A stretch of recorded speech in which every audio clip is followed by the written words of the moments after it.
untuk kami boleh menerima keselamatan itu. Terima kasih Tuhan buat kasih-Mu. Terima kasih buat anugerah-Mu Tuhan Yesus. Hari demi hari kami boleh lalui, berjalan bersama dengan Tuhan. Satu hal yang kami tahu Tuhan, tidak pernah sedetik pun Tuhan meninggalkan kami. Roh Tuhan selalu ada bersama-sama dengan kami, menuntun setiap jalan kami.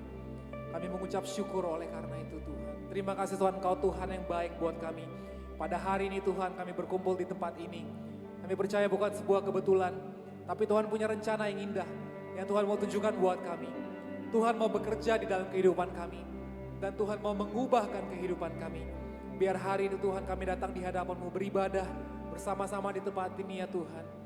Kami memuji meninggikan nama Tuhan. Kami percaya roh Tuhan hadir di tengah-tengah kami. Kami melepaskan berkat bagi tempat ini Tuhan. Jalani ibadah ke depan, kami percaya roh Tuhan hadir. Kuasai tempat ini Tuhan. Dan kami juga mau buka hati kami. Biar Tuhan bekerja melawat dan menjamah setiap kami. Kami percaya Tuhan yang sepulang dari tempat ini kami tidak lagi sama seperti kami datang. Tapi kami beroleh kemenangan yang baru di dalam Tuhan. Kami beroleh jawaban atas setiap doa-doa kami. Terima kasih ya Tuhan, kami sambut ibadah ini. Ibadah yang penuh kuasa. Dan setiap kita yang percaya dan setiap kita yang bersuka cita.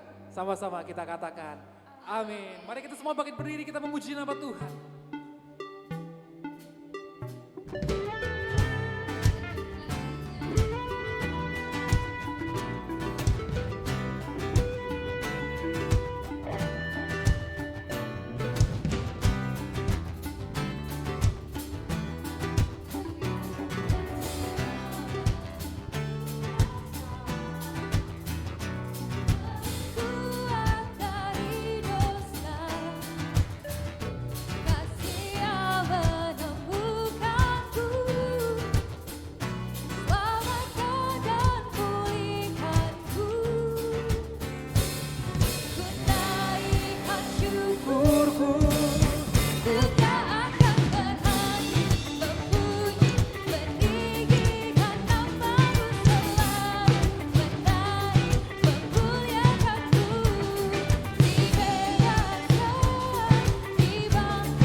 Sama-sama kita memuji Tuhan pada hari ini, come on!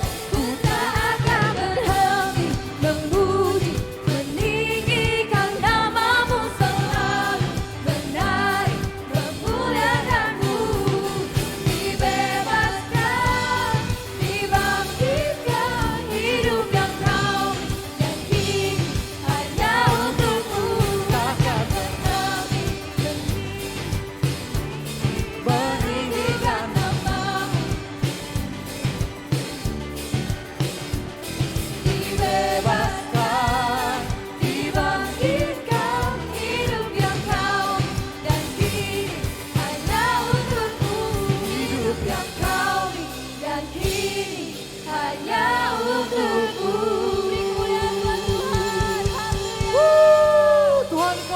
bagi kami.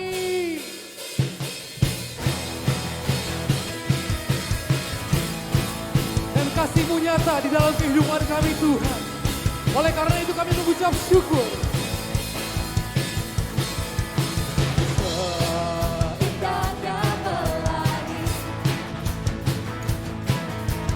secerahnya mentari,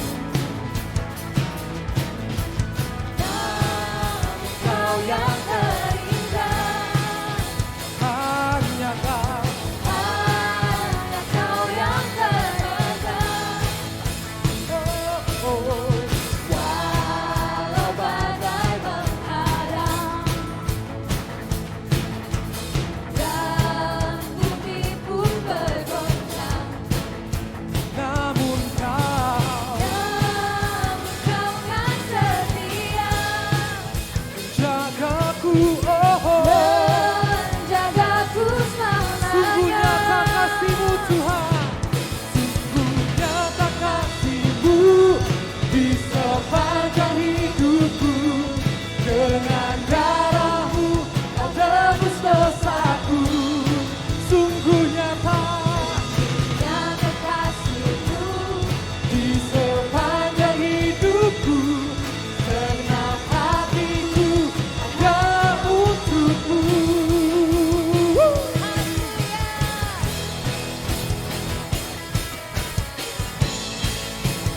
Terima kasih Tuhan. Sama-sama kita mau katakan walau badai menghadang. Come on.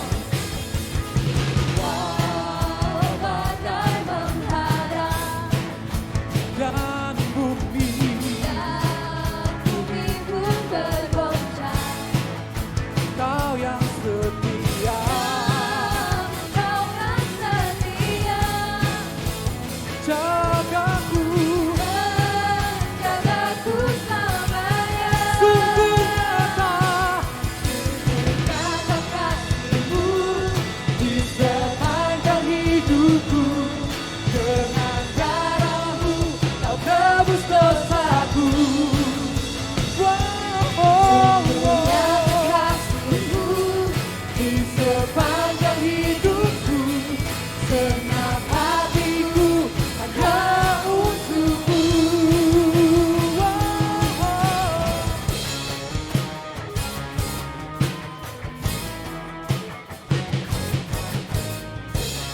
Kau baik bagi kami Tuhan, dan kasih-Mu telah Kau nyatakan di atas kayu salib itu.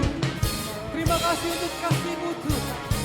Saat ini kami bersorak memuliakan meninggikan Kau Yesus, Raja di atas segala raja.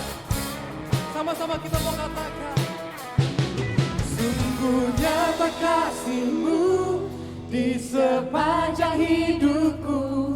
Dengan darah-Mu Kau tebus dosaku. Sungguh nyata kasih-Mu di sepanjang hidupku. Senang hatiku. Are you ready?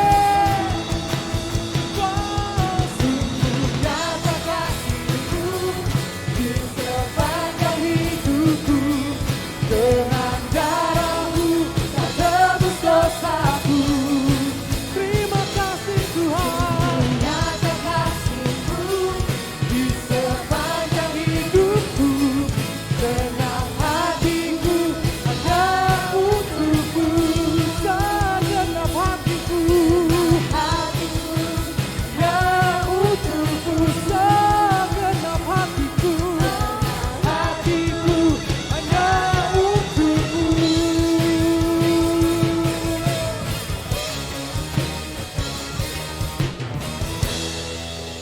Terima kasih Tuhan.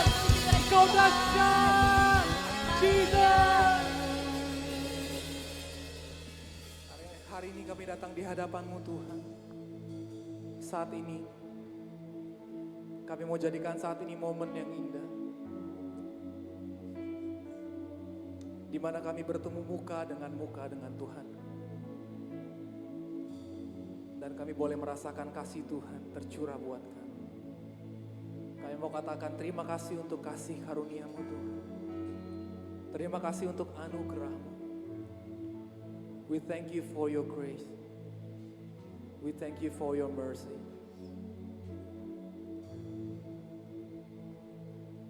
All these pieces broken and scattered, in mercy gathered, mended and whole, empty-handed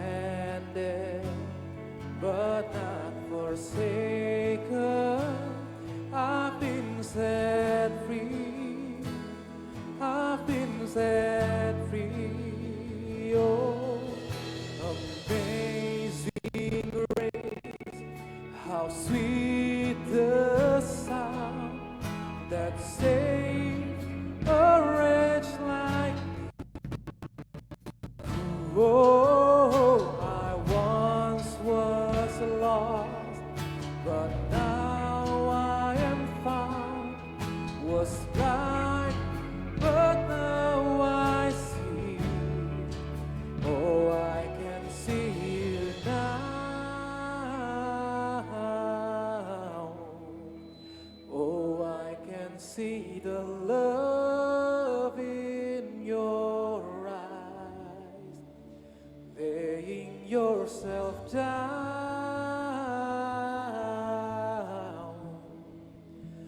raising up the broken to life.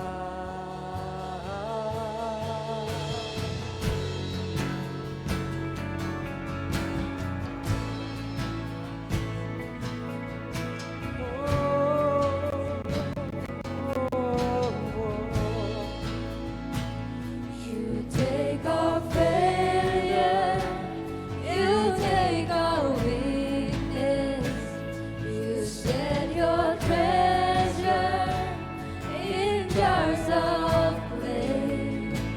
So take this heart, Lord, I'll be your vessel, the world to see your life in me. Amazing grace, how sweet the sound that saved a wretch like me. Oh, I once was lost, but now I am found. Was blind, But now I see. Oh, I can see you now.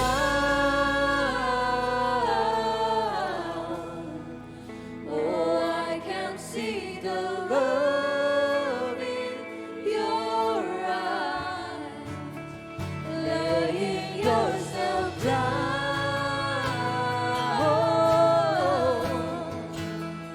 raising up the broken to life.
sweet the sound that saved a wretch like me. Oh, How one was lost, but now I'm found. was blind, but now I see. Amazing grace. How sweet The sound that saved a wretch like me.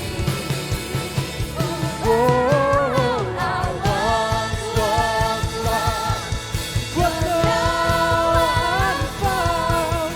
Was blind, but now I see. Oh, I can see you now. oh, I can see the Love in your eyes. It was a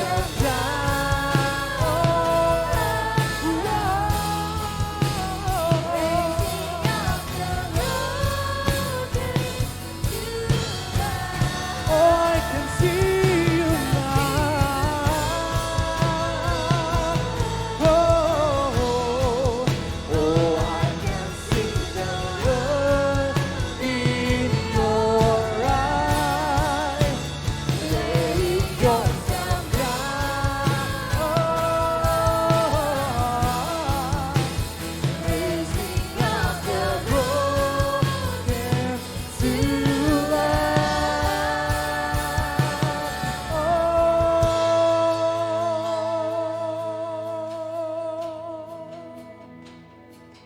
Hallelujah.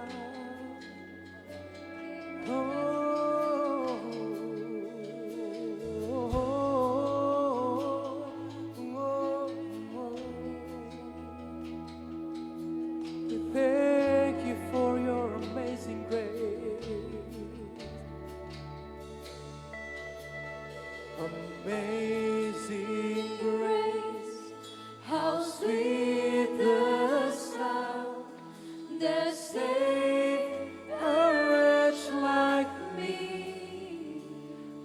Oh, I once was lost, but now I'm found. Was blind, but now I see. Oh, oh, oh,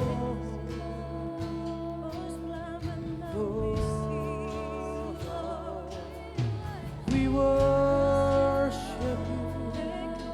We worship you, Jesus, Jesus. Oh,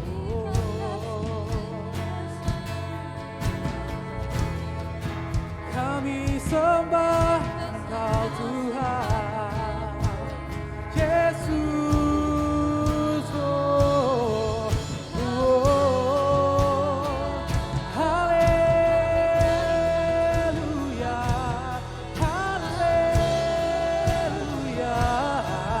Oh, oh, oh, we worship you, we honor you, we give you praise, for you are worthy, for you are worthy of our praise. Kami tinggikan Engkau Tuhan, kami sembah Engkau Raja di atas segala raja.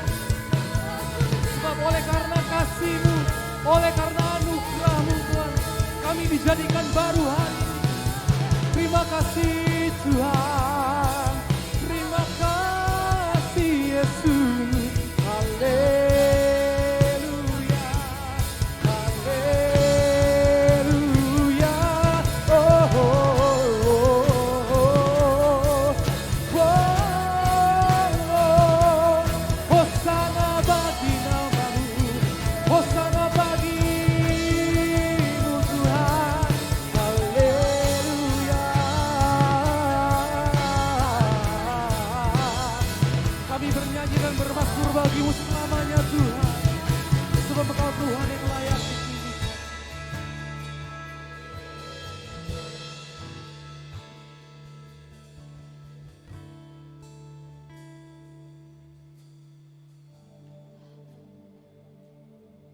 Sebab kami mau menyembah-Mu Tuhan. Lebih dan lebih dalam lagi ya Bapa.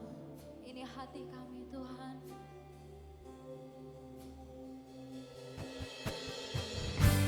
Sembah Dia.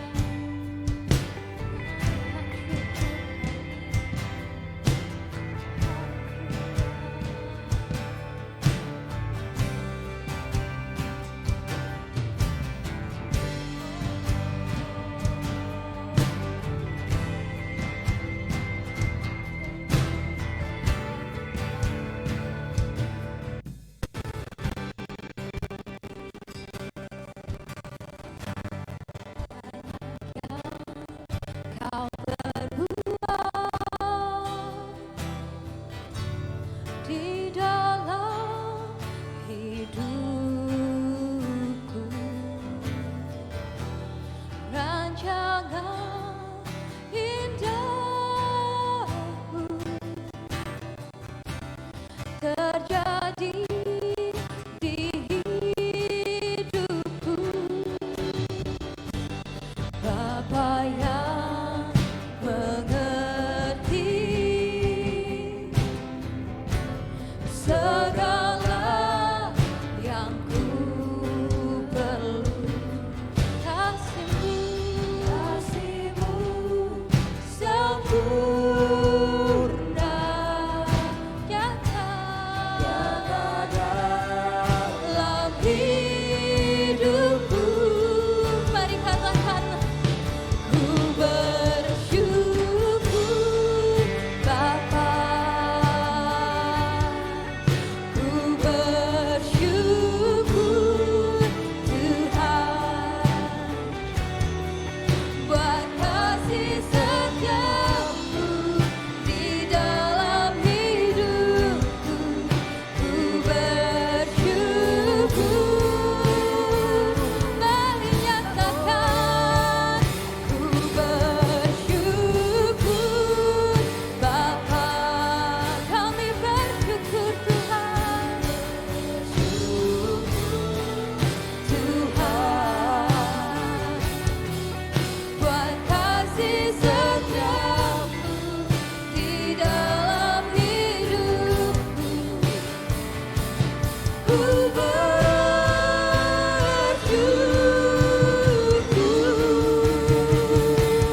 Tuhan, naikkan syukur kami, haleluya,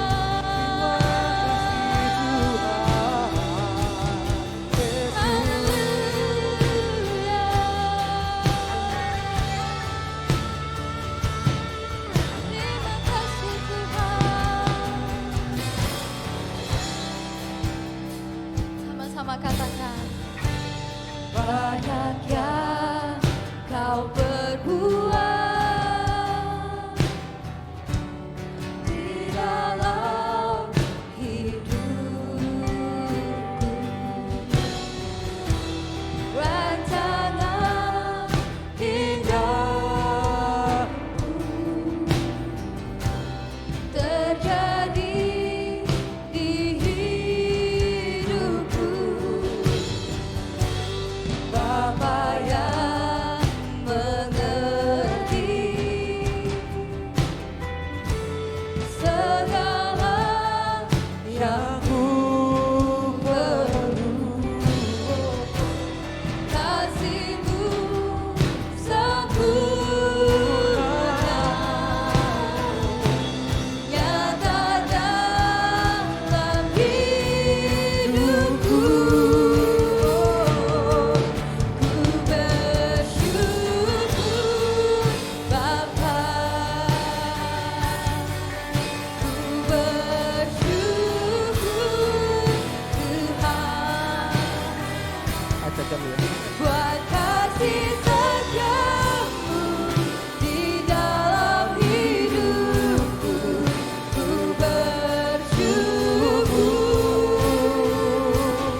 Mari angkat tangan kita sama-sama katakan. Kasih setiamu di dalam hidupku, ku bersyukur,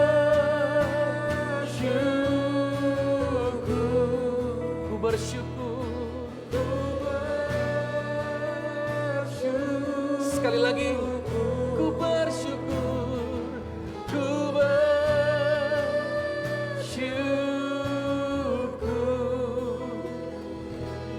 Tuhan. Kita yang bersyukur, kita beri tepuk tangan yang meriah bagi Tuhan. Tetap di dalam hadirat Tuhan. Apapun situasi yang kami hadapi, apapun kondisi atau persoalan, tantangan yang mungkin kami hadapi sebelum kami ada di tempat ini, atau mungkin ketika kami ada di sini, itu tidak pernah mengubah kebaikan Tuhan bagi hidup kami. Itu tidak pernah mengurangi cinta Tuhan bagi hidup kami. Kau tetap Tuhan yang mengasihi, Kau tetap Tuhan yang pelihara hidup kami, Kau tetap Tuhan yang menjaminkan kehidupan kami, Kau tetap Tuhan yang mengangkat kami naik ke atas bukan turun. Kau tetap Tuhan yang membawa kami dalam pengalaman-pengalaman yang ajaib dan besar. Kami bersyukur Tuhan, Kau Bapa yang dahsyat, Kau Bapa yang luar biasa. Mari jemaat Tuhan, ketika kita datang pada Tuhan di saat siang hari ini, kita mau tetap mengucap syukur. Kita mengucap syukur karena Tuhan itu hebat, karena Tuhan itu besar. Mari sama-sama katakan, ku bersyukur Bapa. Melewati segala masalah kita katakan, ku bersyukur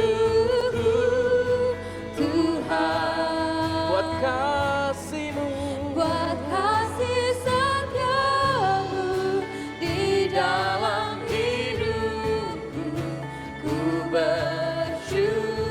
kami lebih lagi menyatakan syukur. Ku bersyukur Bapa. We praise you Lord. Ku bersyukur Thank you Jesus. kasih setiamu di dalam hidupku,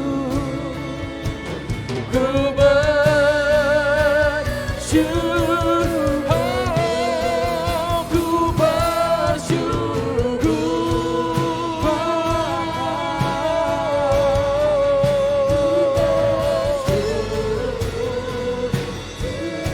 Ya Tuhan, kasih setiamu di dalam hidupku, ku bersyukur, ku bersyukur, ku kami bersyukur, ya Bapa.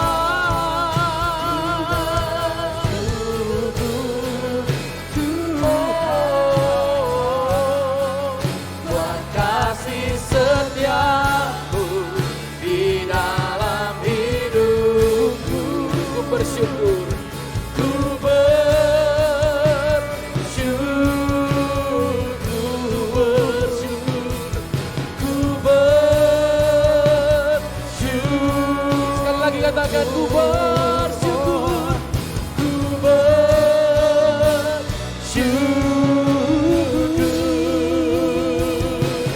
Tuhan.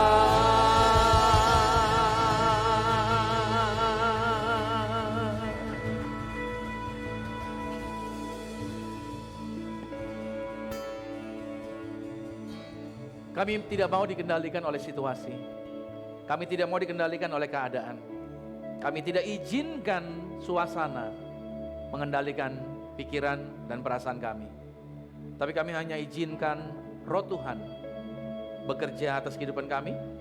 Apa yang Kau katakan itu yang mempengaruhi suasana hidup kami. Setiap janji Tuhanlah yang membuat kami tetap bisa menjalani hidup ini dan mempercayai rancangan Tuhan, rancangan yang baik atas kehidupan kami. Terima kasih atas kesempatan yang Tuhan percayakan. Kami bersyukur sekali atas anugerah yang Tuhan limpahkan. Aku berdoa siapapun yang hadir siang hari ini, semua dilawat, semua dijumpai, semua diberkati Tuhan. Hidup kami tidak sama ketika kami ada di dalam Yesus. Yang lama sudah berlalu, Sekarang kami hidup yang baru di dalam Tuhan. Dan kami mempercayai jaminan Tuhan bekerja atas kehidupan kami. Terima kasih Bapa. Sederhanakan setiap kata kalimat bahasa yang aku pakai untuk menyampaikan firman Allah ini. Firman Tuhan itu adalah kebenaran. Satu-satunya kebenaran yang memerdekakan. Apa yang keluar dari mulut bibir lidahnya Tuhan tidak pernah kembali dengan sia-sia. Tetapi akan mengerjakan segala sesuatunya dan pasti berhasil. Tempat ini diberkati, tempat ini dilawat, tempat ini penuh dengan kemuliaan Tuhan. Berbicara bagi kami pada saat siang hari ini Tuhan. Kami buka hati kami, tutup bungkus semua dengan kuasa darah Yesus. Terpujilah namamu, dalam nama Tuhan Yesus. Kita diberkati, sama-sama kita katakan amin. Kita beri tepuk tangan yang meriah bagi Tuhan Yesus Kristus. Silakan duduk kembali. Puji nama Tuhan, selamat siang, shalom. Damai sejahtera sukacita dari Tuhan Yesus Kristus senantiasa menyertai setiap kita. Dan saya selalu mengucap syukur setiap kali kesempatan bisa ketemu dengan jemaat Tuhan. Setiap kali kesempatan bisa menyampaikan firman Tuhan. Sebab saya percaya firman Tuhan tidak pernah kembali dengan sia-sia. Firman Tuhan selalu bekerja dan mengubahkan kehidupan orang menjadi lebih lagi di dalam kemuliaan Tuhan. Nah, di sepanjang bulan Juli kita berbicara mengenai tema satu bulan kita, yaitu berbicara mengenai grace, mengenai kasih karunia.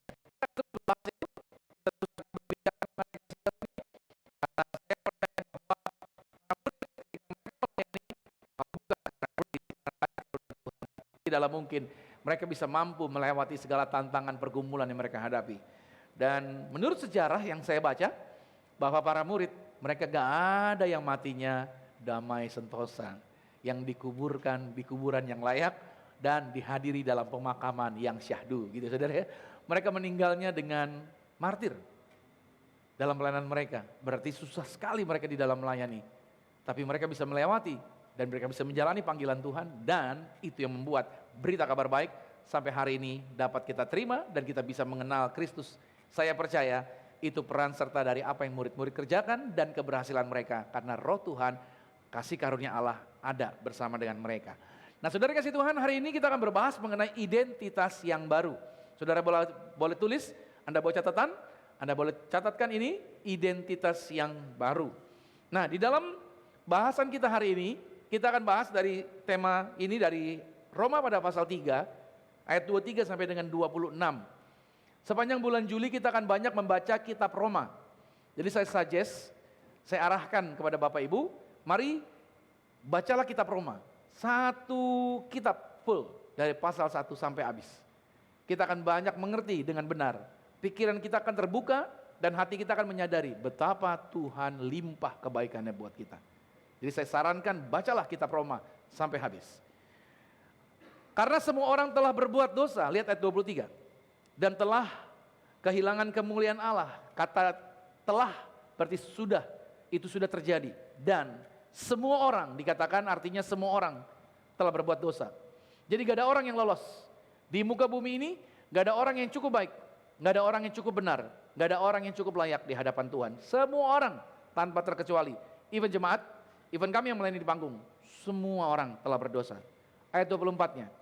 Dan oleh kasih karunia telah dibenarkan dengan cuma-cuma karena penebusan dalam Kristus Yesus. Oleh kasih karunia telah dibenarkan. Jadi kita ini bukan jadi benar dengan kita sendiri, tapi dibenarkan. Dan itu free of charge, dengan cuma-cuma dilakukan. Oleh siapa? Yaitu di dalam penebusan melalui Kristus Yesus. Jadi kita ini sekarang sudah jadi orang benar di dalam Kristus. Status kita yang lama adalah orang berdosa. Tapi sekarang kita yang menerima Yesus, kita dinyatakan sudah dibenarkan. 25, Kristus Yesus telah ditentukan Allah menjadi pendamaian karena iman. Upah dosa adalah maut. Harusnya setiap orang menerima hukuman maut. Artinya sejak manusia jatuh dalam dosa, terpisah, berarti berseteru, bermusuhan. Manusia dengan Allah bermusuhan. Tapi Allah menetapkan Yesus jadi jalur pendamaian. Ya kan? Yang mendamaikan antara siapa? Manusia dengan Allah. Allah gak mungkin ketemu manusia. You know, apa yang terjadi? Allah yang kudus ketemu dengan manusia yang dosa, mati nih manusia. Gak bisa. Manusia juga kesulitan untuk ketemu dengan Allah. That's why perlu ada pendamai yang menghubungkan. Nah, Yesuslah yang menjadi jalan pendamaian karena iman. Makanya dalam darahnya, hal ini dibuatnya untuk menunjukkan keadilannya. Karena ia telah membiarkan dosa-dosa yang telah terjadi dahulu pada masa kesabarannya. Maksudnya ialah untuk menunjukkan keadilannya pada masa ini. Supaya nyata bahwa Tuhan itu benar dan Tuhan juga membenarkan orang yang percaya kepada Yesus. Jadi Anda dan saya yang percaya pada Yesus dibenarkan. Sebuah pertanyaan klasik. Pada banyak orang Kristen seringkali bertanya begini, saya sudah cukup baik gak ya di hadapan Tuhan? Saya sudah cukup benar gak? Saya sudah cukup layak gak? Ada pertanyaan-pertanyaan ini seringkali disampaikan. Mereka berpikir bahwa mereka kayaknya gak cukup layak di hadapan Tuhan. Aduh, tadi habis buat salah lagi. Aduh, tadi habis buat dosa lagi. Aduh, pikiran saya habis buat salah. Semua pertanyaan-pertanyaan ini saudara, itu menjadi jebakan sebenarnya. Apakah saya cukup benar di hadapan Tuhan? Menjadi jebakan untuk apa? Untuk orang Kristen semakin lagi berusaha meletakkan pengharapannya kepada apa yang orang, yang manusia mampu lakukan bagi Tuhan agar Tuhan mau memberkati kehidupan manusia itu. Apa yang tadi dikatakan dari awal pertanyaan-pertanyaan tadi hendak mengarahkan kita untuk kita melakukan sesuatu. You have to do something. Kamu harus melakukan sesuatu dulu untuk Tuhan mau memberkati kamu. Halo, ini terjadi. Jadi kita harus lakukan sesuatu dulu. Nah, saya yakin dan percaya nggak ada orang di muka bumi ini yang meragukan Tuhan. Semua orang yang punya akal pikiran pasti percaya Tuhan itu baik. Dalam artian Tuhan itu hebat. Tuhan itu mampu memberkati. Tuhan itu mampu menyembuhkan. Tuhan itu mampu mengadakan hal yang nggak mungkin jadi mungkin. Hal yang susah jadi berhasil. Tuhan itu bisa bikin yang nggak masuk akal jadi dahsyat dan luar biasa. Tuhan bisa bikin begitu nggak? Bisa banget. Bisa banget. Tuhan bisa bikin yang ajaib dan luar biasa. Ini sebuah kesaksian buat saudara. Sebuah kesaksian. Teman saya saudara, dia ikut sebuah exhibition di Sentul. Pakai mobil BMW M3 kalau nggak salah. Mobilnya dia pakai. Balapan entah gimana understeer karena kecepatan tinggi nabrak saudara. Rusak tuh mobil. Tuh mobil pinjem customer punya lagi. Amsyong nggak tuh? Harganya $1,5 kali tuh mobil. Nah dia harus ganti dong. Nah, tapi saudara, mobil mahal pasti diasuransi. Pasti diasuransi. Persoalannya, asuransi nggak cover di tempat balapan. Nah dia bingung gimana caranya nih. Namanya pedagang, otaknya jalan. Cari untung gimana caranya nih, gue nggak mau rugi nih. Ya kan? Ya kan, pikir segala macam. Dia punya sebuah ide. Idenya adalah apa? Ini mobil kita buat aja seolah-olah nabrak di jalan tol. Idenya gitu. Ya kan? Jadi biar asuransinya cair. Jadi seolah-olah nabrak tronton tengah malam jeger gitu ya, terus dipinggirin di pinggir jalan, panggil petugas dan dilaporkan bahwa ini kecelakaan. Idenya brilian dan itu pasti bisa dilakukan. Tapi pikir-pikir lagi, konsultasi sama yang punya mobil. Ya udah deh, oke, awalnya oke. Tapi berjalannya waktu yang punya mobil mikir lagi, aduh, nanti kan asuransi itu kan nggak mungkin dia mau keluarin duit segede-gede gaban gitu, main keluar-keluar aja. Dia pasti ada investigasi tuh. Kalau sampai ketahuan, masuk penjara deh. Yang punya mobil kena, yang minjem mobil juga kena gitu saudara. Yang punya mobil mikir lagi, aduh jangan deh. Gimana ya, saya mau hidup nyenyak nih, mau tidur nyenyak gitu, mau tenang. Akhirnya punya pikir-pikir lagi segala macam, waduh termasuk harus ganti dong. Harus ganti saudara. Akhirnya dia konsultasi sama saya, kita berdoa. Awalnya idenya buruk kan, pengen bikin mobil itu seolah-olah kecelakaan agar dana asuransinya cair. Tapi saudara setelah berdoa dan berharap sama Tuhan, yang punya mobilnya bilang begini loh, udah deh, biarin saya aja yang keluar duitnya, gitu. Kamu ada berapa, gantinya seberapanya aja. Yang ajaibnya lagi, diurusin ke asuransi nggak mau cover kan. Asuransinya mau keluarin duit loh. Yang secara pemikiran manusia nggak mungkin punya. Tapi itu bisa keluar. Dan itu mobil bisa benar-benar diganti dalam artian dana dari asuransi keluar. Yang punya mobil juga nggak nuntut. Dan dia juga akhirnya nggak harus kantong jebol gitu saudara. Dia tetap ganti sih, tapi seadanya berapa gitu. Tapi yang jelas yang punya mobilnya nggak komplain sama dia. Lihat apa yang terjadi. Kalau ini bisa berhasil, that's grace. Amin. Harusnya dia menerima yang upah yang harus dia terima adalah ya hasilnya kamu buat sendiri ya kamu terima. Tapi anugerah Tuhan sediakan. Tuhan bisa buat hal yang mustahil jadi luar biasa.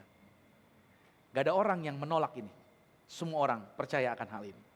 Hanya persoalannya bagi orang Kristen adalah apakah Tuhan mau melakukannya bagi mereka. Tuhan mampu, tapi mau nggak ya? Itu dia. Sejak dari zaman Adam dan Hawa, setan nggak pernah mendiskreditkan Tuhan sama Adam dan Hawa. Daripada dia mendiskreditkan bahwa Tuhan nggak bisa, Tuhan nggak punya kemampuan, Tuhan itu adalah Tuhan yang lemah, ya kan? Nggak bisa, setan nggak berani begitu. Jadi teknik iblis adalah daripada dia memberitahukan kepada orang bahwa Tuhan tidak bisa menyembuhkan, Tuhan tidak bisa memakmurkan, Tuhan tidak bisa melakukan pembebasan, setan punya cara yang lebih efektif. Yaitu mereka menipu manusia untuk manusia berpikir bahwa mereka harus lakukan sesuatu untuk memperoleh penyediaan dari Tuhan. Dan itu yang kebanyakan orang lakukan sampai hari ini. Saya harus banyak berdoa dulu, saya harus banyak baca Alkitab dulu, saya harus banyak melakukan pengorbanan ini dan pengorbanan itu. Tetapi akhirnya timbul sebuah pertanyaan lagi saudara. Akhirnya ada orang yang bertanya, kok saya nggak disembuhinnya, kok saya belum dijawabnya doanya ya. Padahal saya sudah puasa, doa-doa saya sudah panjang gitu kan. Saya sudah melakukan kebaikan, melayani Tuhan dan lain sebagainya, bla bla bla. Semua perbuatan baik telah saya buat. Tapi akhirnya, kok saya belum dapat jawaban. Nah ini dia.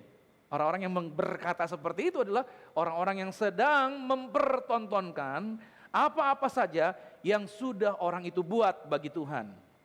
Tidak mempertontonkan apa yang Yesus sudah buat bagi hidup dia. Ini terbalik nih. Setan mengganggu pikiran kita agar kita membalik. Kita munculin apa yang sudah kita buat. Dan kita melupakan apa yang Yesus sudah kerjakan bagi kita. Jangan dibalik saudara. Kita harus memunculkan apa yang Yesus sudah buat atas hidup kita. Coba flashback deh sampai hari ini. Apa saja yang sudah Tuhan buat atas hidup kita. Coba gak mulai dari situ. Coba ingat-ingat sampai hari ini. Kita bisa melewati segala sesuatunya. Coba ingat-ingat. Mikir baik-baik. Ya kan? Kalau saya dulu mikir saudara. Gila ya. Dulu waktu saya mau ngontrak rumah. Minjem. Bayar kontrakan cuma 5 juta setahun aja tuh. Dengkul gemeteran. Awal-awal saya merit ngontrak 5 juta saudara. Waduh, itu stres banget. Cari kontrakan, bayar dan lain sebagainya. Tapi sekarang ketika saya dalam posisi sekarang seperti ini. Begitu saya bisa punya, dulu saya gak pernah berpikir bisa punya mobil seperti yang saya punya sekarang.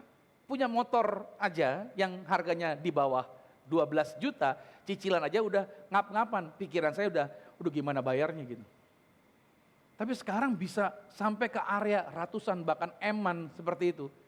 Saya percaya ini bisa dilakukan karena apa? Karena saya memunculkan, mengingat semua hal tadi adalah pemberian yang Tuhan mampukan atas hidup saya. Dia buat itu bagi saya, bukan saya melakukan sesuatu bagi dia. Jadi ketika saya berhadapan dengan situasi yang pelik, apapun itu, saya akan memunculkan semua pengalaman-pengalaman yang Tuhan sudah buat atas hidup saya, itu saya tampilin di depan mata saya.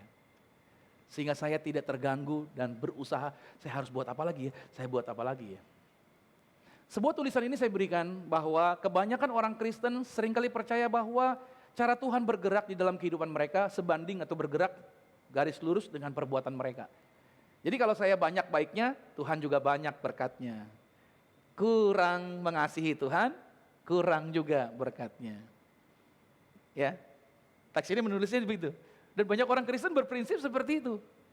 Makanya ketika mereka berhadapan dengan sebuah persoalan, oh Tuhan lagi marah nih karena saya kurang rajin sama Tuhan nih. Padahal enggak. Oh saya harus lebih banyak melakukan sesuatu, saya harus lebih banyak memberi nih. Untuk saya lebih banyak diberkati. Prinsip ini harus diganti saudara. Saudara memberi karena saudara tahu Tuhan sudah lebih banyak memberi lagi di atas hidup saudara. Oke, ketika kita melakukannya benar, maka yang kita dapatkan juga benar. Inilah sebenarnya yang ditantang oleh Paulus. Banyak orang yang selalu masih mau mengandalkan kekuatan dia sendiri. Karena dasar daripada hukum Taurat adalah ini yang orang-orang Yahudi lakukan. Mereka mengandalkan kepada perbuatan mereka. Karena dasar hukum Taurat, kalau kamu bisa buat, kamu dibenarkan. Kamu gak bisa buat, kamu kena sanksi. Itulah hukum Taurat. Makanya hukum Taurat menyediakan kunci. Kalau kamu gak bisa buat, harus ada korban yang kamu bawa. Begitu terus menerus. Sehingga orang-orang perjanjian lama sebenarnya setiap hari mereka akan mengingat bahwa diri mereka adalah orang yang berdosa. Nah, identitas baru ini yang saya mau bagikan kepada saudara adalah setiap kita sering kali kenapa kita masih lagi hidup kita berjalan di tempat atau kita kok berdoanya Tuhan ampuni saya dan lain sebagainya. Karena kita masih memiliki standar keyakinan bahwa kita adalah orang berdosa. Padahal ayat ini sudah mengatakan dari sejak awal Anda dan saya dulunya semua kita orang yang telah berbuat dosa dan telah kehilangan kemuliaan Allah. Tetapi oleh kasih karunia sekarang sudah dibenarkan. Dan itu telah dilakukan satu kali, kalau hukum Taurat berkali-kali. Nanti dosa kita beresin, tahun depan diulang lagi korbannya. Begitu terus. Jadi setiap hari seluruh manusia selalu sadar, mereka disadarkan karena dosa. Bukan disadarkan karena Tuhan baik. Nah, yang saya mau ajarin sama saudara, saya mau ajak saudara untuk melihat bukan lagi apanya saudara masa lalu, tapi saudara saya ajak untuk melihat bahwa Tuhan itu baik bagi hidup Anda. Tuhan telah memilih Anda. Engkau tidak pernah berusaha mencari Tuhan, tapi Tuhan yang telah berusaha mencari kamu. Dan engkau harus melihat Tuhan itu baik. Dengan engkau melihat kebaikan Tuhan, engkau bisa melakukan segala sesuatu dengan beban yang terlepas.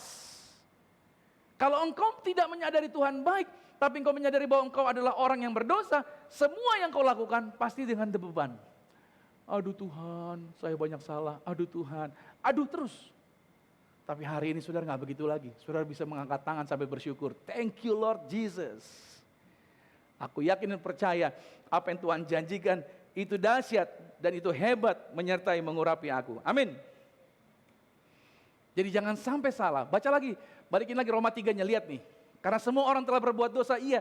Tapi ayat 24-nya mengatakan oleh kasih karunia telah dibenarkan. Sama-sama bilang begini, saya sudah dibenarkan oleh karena kasih karunia. Kasih karunia itu artinya apa minggu lalu? Sesuatu yang diberikan yang sebenarnya nggak pantas. Itu yang Tuhan lakukan buat kita. Dibenarkan dengan cuma-cuma. Sebenarnya kita nggak pantas. Yang pantas buat kita adalah kita dihukum. Itulah rahmat Tuhan. Mercy yang Tuhan sediakan buat kita adalah apa? Hal yang pantas tidak diberikan Tuhan kepada kita, yaitu apa? Hukuman. Tapi Tuhan malah memberikan kasih karunia-Nya bagi setiap kita. Saudara yang kasih Tuhan, disinilah sebenarnya saya mau ajarkan kepada saudara. Tuhan tidak datang dengan penghakiman. Tuhan tidak datang dengan menjabarkan semua dosa kesalahan. Tapi Tuhan datang untuk menunjukkan, akulah jalan, kebenaran, dan hidup. Seringkali banyak gereja dan hamba-hamba Tuhan pakai penghakiman, pakai ketakutan untuk membuat orang sadar dari dosa. Mereka dihakimi, betul sih. Akhirnya orang ketakutan, iya, aduh saya banyak dosa dan kesalahannya ya. Di permukaan tampaknya mereka meninggalkan dosa. Karena sudah dibantai, sudah ditegur dengan keras apa-apa aja dosanya. Di permukaan kelihatannya mereka meninggalkan. Dan mereka berusaha untuk hidup benar dan lain sebagainya. Padahal usaha mereka itu tadi, itu salahnya. Ketika mereka ditakut-takuti, mereka berbuatnya bukan berdasarkan sukacita karena kasih karunia. Tapi melakukannya karena takut dihukum Tuhan. Beda gak? Ketika engkau melakukannya karena takut, maka yang kau lakukan akhirnya bersandar kepada seberapa banyak yang mampu engkau buat bagi Tuhan. Balik lagi, ke situ lagi. Saya gak mau saudara begitu. Saya mau saudara menyadari, Tuhan telah membebaskan Anda dengan cuma-cuma. Bahkan sebelum kita buat sesuatu, Dia sudah mati bagi kita 2000 tahun yang lalu. Amin. This is a good news. Amin. Inilah kabar baik yang hampir tidak dapat dipercaya. Ini kabar baik. Makanya saya tidak mau menghakimi Anda. Karena Roma pada pasal 2, pada ayat yang kedua, pada ayat yang keempat, berkata begini, bahwa maukah engkau menganggap sepi kekayaan kemurahannya, kesabarannya, dan kelapangan hatinya. Lihat ini nih, luar biasa nih, yang Tuhan kerjakan. Bahwa tidakkah engkau tahu bahwa maksud kemurahan Allah ialah menuntun engkau kepada pertobatan. Jadi maksud kebaikan Tuhan bukan untuk membuat Anda hidup dalam masa lampau, tidak. Tapi yang membawa engkau kepada pertobatan bukan ditakut-takutin. Bukan ancaman. Awas ya, kalau minggu depan gak datang gereja, gajimu akan dipotong. Berkatmu akan kurang, kesehatanmu akan drop. Enggak, Tuhan gak datang begitu.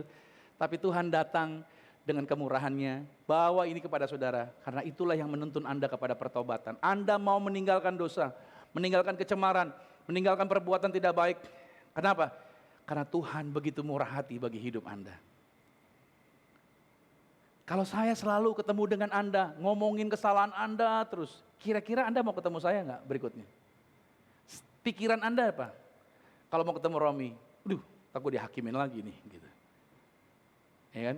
Makanya banyak orang-orang yang lihat hamba-hamba Tuhan yang doain orang dan lain sebagainya, kuasa luar biasa.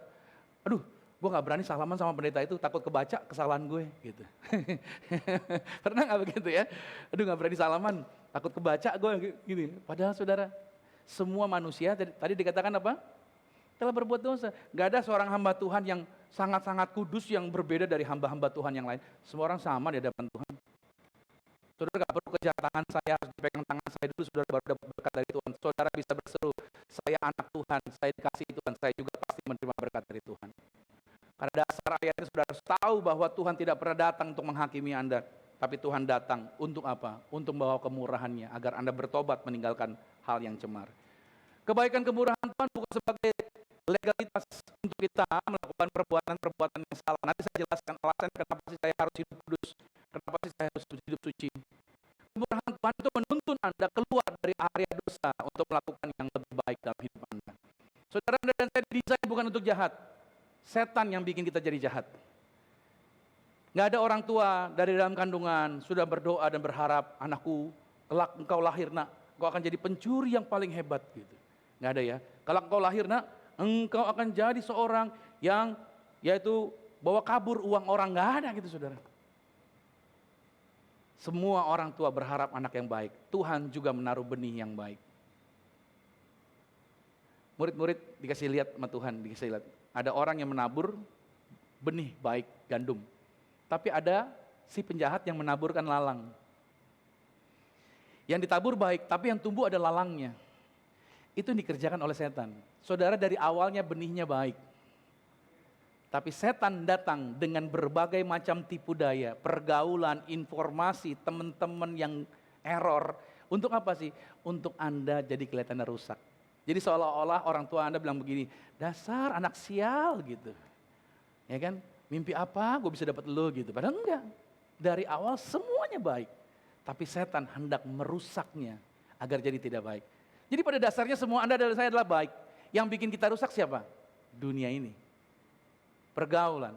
Tapi Tuhan gak pernah berhenti. Tuhan tahu dan Tuhan kirimkan anak-anaknya. Tuhan kirimkan hamba Tuhan. Tuhan kirimkan teman-teman di sekitar saudara. Untuk apa? Mengingatkan Anda. Ayo kita bisa berubah, kita bisa jadi lebih baik. That's why saya mengkampanyekan. Jangan pernah bertumbuh sendirian. Anda perlu komunitas. Anda perlu teman-teman. Anda perlu ada di dalam sebuah wadah, komsel. Kenapa? Karena dari situ teman-teman bisa support Anda. Anda bisa didewasakan, Anda bisa dipertajam dengan teman-teman Anda. Iya, ketika Anda sendirian atau Anda dengan komunitas yang salah, saya takutnya lalang-lalangnya akan banyak di hidup Anda. Anda perlu ada di dalam sebuah komunitas yang bisa menyadarkan siapa identitas Anda sebagai anak Tuhan. Amin. Identitas yang baru ada bersama dengan Anda. Dan kita adalah manusia yang berdosa tadinya. Tapi sekarang kita sudah dibenarkan. Kita bukan berusaha untuk tampak kudus. Kekudusan dan usaha kita untuk berbuat sesuatu tidak akan membebaskan kita dari rasa bersalah. Oke? Tidak akan membebaskan kita dari penghukuman. Yang perlu kita lakukan adalah apa saudara? Kita perlu merendahkan diri. Apapun masalah saudara, saudara harus datang sama Tuhan gini. Bapak, saya nggak punya kemampuan untuk bisa membereskan masalah ini dengan kekuatan saya. Apa masalah saudara di dalam pergumulan hidup Anda? Saudara harus mengangkat tangan saudara yang berkata, saya perlu juru selamat. Saya datang kepadamu Tuhan, saya menyerahkan diri saya kepadamu. Dan saya hanya berharap kepada kebaikan dan belas kasihan-Mu Tuhan. Ketika engkau melakukan ini, engkau tidak akan punya hati untuk menghakimi orang lagi. Engkau tidak punya hati untuk menjelek-jelekan orang. Kenapa? Karena kita juga tidak sempurna. Kita jadi sadar bahwa iya ya, semuanya hanya karena kebaikan Tuhan. Kalau begitu, apakah saya tidak perlu hidup kudus? Karena Tuhan sudah mengasihi saya terlebih dahulu sebelum saya berbuat kudus? Halo? Bukan itu poin saya. Tuhan telah memberikan kebaikan buat kita, bukan berarti kita tidak perlu melakukan hal yang benar. Justru kita harus hidup kudus. Kita harus hidup seturut firman. Dasarnya bukan untuk membuat Tuhan bergerak bagi kita. No. Tuhan bergerak bagi kita sebelum kita melakukan sesuatu, Dia sudah bergerak bagi kita. Bilang amin dulu nih. Kalau saya hidup kudus, kalau saya menuruti firman Tuhan, tujuannya bukan untuk menarik Tuhan datang lebih dekat. Kan tadi sudah saya katakan, kita nggak pernah berusaha cari Tuhan, tapi Tuhan yang cari kita, betul? Kita ini sibuk dengan kegiatan kita, dengan kesalahan kita. Tapi ada orang yang Tuhan utus untuk tarik Anda keluar dari situ dan dibawa ke sini. Amin dulu nih. Berarti yang pilih Anda, yang cari Tuhan siapa? Bukan Anda cari Tuhan, Tuhan yang cari Anda. Jadi sekarang, kenapa saya harus hidup kudus, Pak? Kenapa saya harus hidup menuruti firman Tuhan? Yang pertama alasannya adalah dengan saya hidup kudus, itu membuat daging saya kehilangan kendali atas diri saya. Tanpa sadar kita dikendalikan oleh daging kita nih. Makanya daging ini gak masuk kerajaan sorga. Saudara, Anda sebaik apapun, Anda serajin apapun ibadah, sekenal apapun dengan orang yang rohani, saya kasih tahu, tetap Anda punya daging, dan daging ini selalu menuntut Anda untuk melakukan hal yang cemar. Nah problemnya, kita ada di dalam daging ini. Kalau gitu kita berdoa deh, agar Tuhan matiin daging ini. Problemnya kalau kita doain matiin dagingnya, ya saudara akan masuk ke Budi Dharma yang paling dekat nih. 2 kali 1, selesai. Enggak, bukan itu jalan keluarnya. Tapi kita harus ambil kendali. Di dalam diri kita ada 2 beruang putih sama beruang hitam. Oke, beruang putih adalah hal-hal yang kebaikan yang Tuhan sediakan. Beruang hitam adalah hal-hal yang cemar yang bertentangan dengan Tuhan. Lalu, yang mana yang lebih berkuasa? Beruang putih atau beruang hitam? Jawabannya adalah, mana yang Anda kasih makan? Beruang putih atau beruang hitam? Yang Anda kasih makan, dia yang lebih kuat. Oleh sebab itu saudara, Galatia 5 ayat 16 berkata, maksudku ialah hiduplah oleh roh, kasih makan roh Anda. Maka kamu tidak akan dikendalikan oleh dagingmu. Daging itu selalu menuntut, tapi kita mesti bikin dia lemah.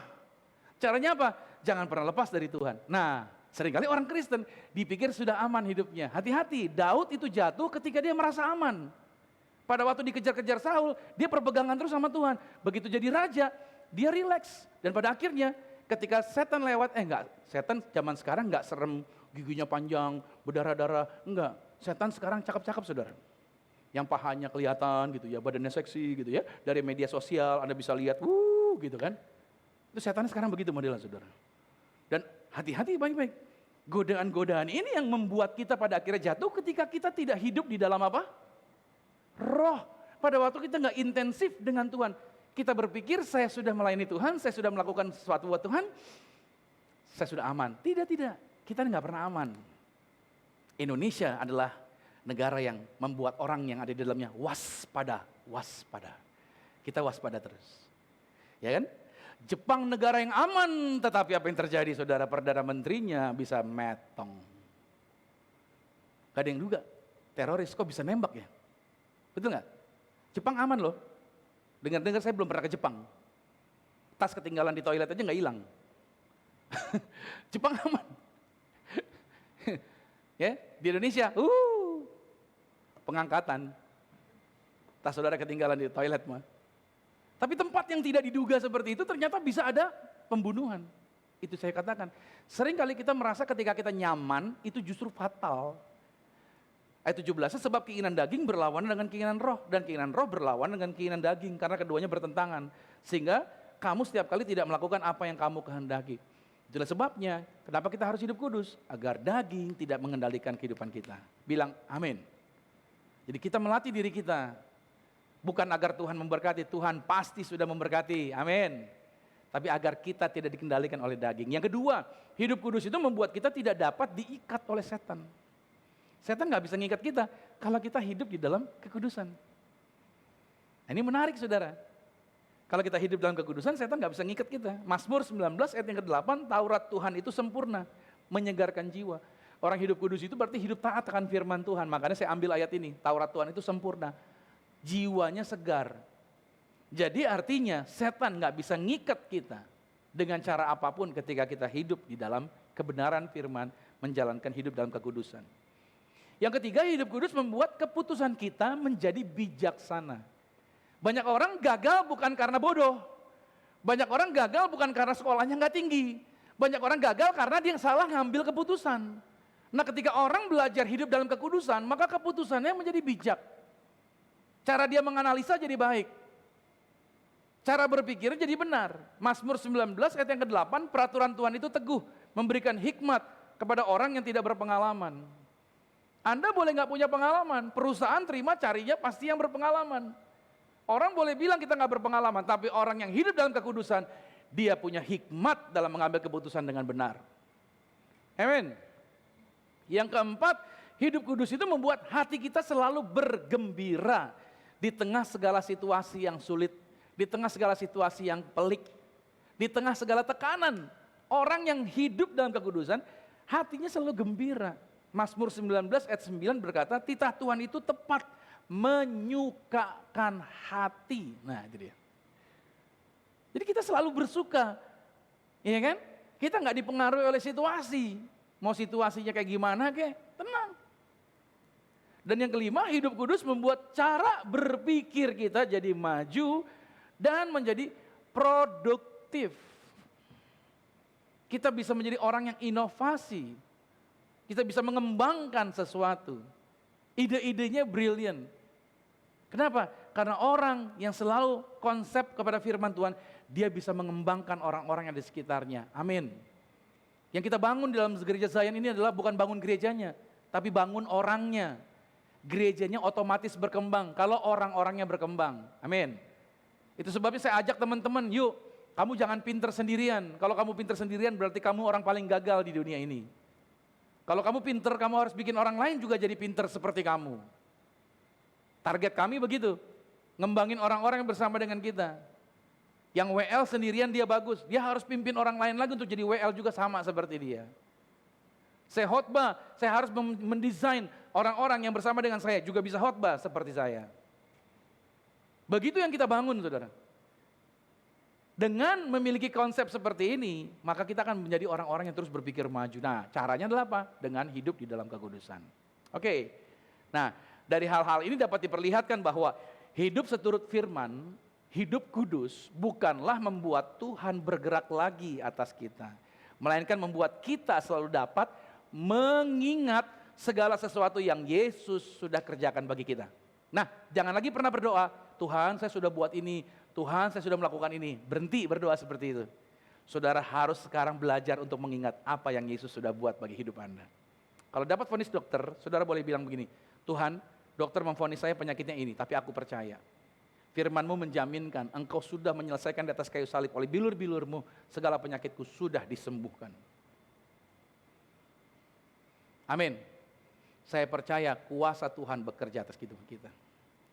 Tadi malam sebenarnya saya nggak bisa bergerak, kaki saya bengkak nih saudara. Saya nggak bisa jalan sebenarnya. Aduh susah banget. Salah makan saya saudara. Jadi kaki saya bengkak yang sebelah kiri jempolnya. Aduh besok pelayanan lagi. Gara-gara makan makanan Korea. Begini jadi ini. Banyak makan daging di situ tadinya. Aduh. Saya berdoa Tuhan besok pelayanan tapi saya percaya. Oleh bilur Yesus saya disembuhkan. Agak meriang juga tadi malam. Saya berdoa, setelah itu saya makan obat. Tapi kesembuhannya, siapa yang tahu? Saya tidur sampai 3 kali ganti baju, 3 atau 4 kali, keringetan terus. Keringetan terus, saudara. Keringetan terus. Sampai pas besok paginya istri saya tanya, gimana pi kakinya? Begitu saya turun dari tempat tidur, bisa jalan loh saudara. Makanya saya bisa berdiri. Tadinya saya pegangan sama anak saya kalau jalan ke toiletnya pegangan. Sakit banget. Tapi ini udah enggak nih. Ini bisa lari, bisa jalan. Aman. Saya berkata sama saudara, artinya apa? Tuhan yang membuat saya bisa berdiri hari ini di hadapan saudara.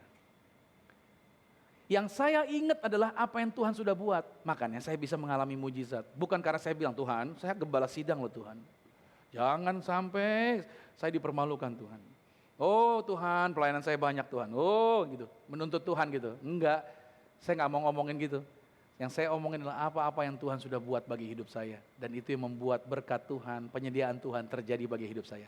Apa yang Tuhan buat bagi hidup saya percaya itu juga bagi hidup Anda. Juga pasti terjadi saudara. Tuhan gak pernah membeda-bedakan. Oh semua sama Romi spesial, oh sama dia ntar dulu deh. Enggak. Semua kita sama-sama dikasihi Tuhan. Amin. Nah kesadaran kita sekarang adalah kesadaran sebagai identitas yang baru. bahwa kita adalah orang-orang yang sudah dibenarkan, orang-orang yang sudah dikuduskan. Nah, jadi sekarang Anda yang percaya pada Yesus, Anda adalah orang yang sudah memiliki identitas baru. Sekarang melangkahlah dengan pemahaman yang baru tersebut bahwa Anda orang benar, Anda orang yang sudah dikuduskan. Pertanyaan selanjutnya, bagaimana sikap kita dalam menjalani identitas yang baru ini? Nah, apa yang harus kita lakukan? Bagaimana sikap kita dengan identitas yang baru ini? Yang pertama adalah melangkahlah dengan iman. Karena Anda sudah ada identitas yang baru sebagai orang yang sudah dibenarkan, sebagai orang yang sudah dikuduskan, maka yang perlu kita lakukan adalah melangkah dengan iman. Saya mencontoh kata-kata ini melangkah dengan iman dari siapa? Dari Abraham. Mari kita lihat Roma 4 pada ayat yang ketiga. Sebab apakah dikatakan nas kitab suci? Lalu percayalah Abraham kepada Tuhan dan Tuhan memperhitungkan hal itu kepadanya sebagai kebenaran. Abraham benar di mata Tuhan bukan karena perbuatannya. Isunya orang Kristen berpikir Abraham benar karena dia orang beriman sih. Karena dia orang yang jaga hidupnya sama Tuhan. Abraham ini saudara memiliki serentetan masalah serius dalam hidupnya. Yang pertama, Abraham itu sudah berbohong 2 kali tentang istrinya. Dia nggak berani mengakui Sarah istrinya di hadapan Firaun. Takut Firaun bila mana tahu bahwa Sarah istrinya, dia akan dipancung oleh Firaun. Makanya dia bilang, ini adik gue gitu.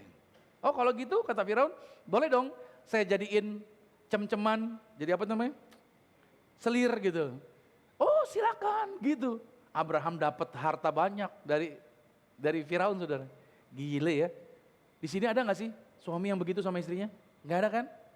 Anda nggak seperti Abraham kan? Abraham bukan cuma lakukan 1 kali, 2 kali. Sama raja selanjutnya yang dia temuin begitu juga saudara. Bukan cuma itu, sampai hal yang berikutnya. Abraham menghampiri pembantunya. Maksudnya pembantunya dibikin hamil sama dia. Waduh gile saudara Abraham. Kurang disayang Tuhan apa ya? Tapi kok dia melakukan hal seperti itu? Sampai mengandung. Yang pada akhirnya membuat Abraham berduka cita. Gara-gara kesalahan Abraham kita ribut sampai hari ini. Haleluya. Saudara ini kasih Tuhan. Pada saat Abraham percaya bukan karena bertindak. Tapi karena apa? Sama-sama bilang percaya.